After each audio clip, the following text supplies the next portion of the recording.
Pokok halia pun boleh tanam dalam polystyrene. Boleh tengok kat sini kan. Halia ni sangat merimbun dan ubi dia besar-besar walaupun kita hanya tanam dalam polystyrene. Jadi hari ni kita nak tuai halia untuk ditanam semula ke dalam bekas yang baru.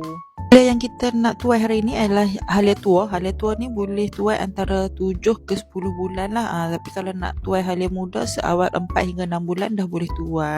Yang saya pegang ni halia ubi dia, rhizome dia yang masih muda dan yang ini yang dah tua lah. Okey, boleh tengoklah perbezaan yang tua dan yang muda. Untuk nak tuai halia ni terpulanglah pada preference masing-masing lah.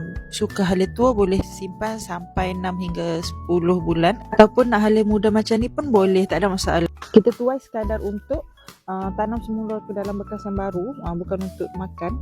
Boleh nampak dia punya ubi-ubi dia sangat-sangat besar. Ini pun boleh nampak memang banyak. Okey, kita tak tuai semua sebab kita tak nak terputus stok halia. Jadi sentiasa adalah nak makan kita ambil sikit-sikit je. Jadi siapa kata susah nak tanam pokok halia? Senang je.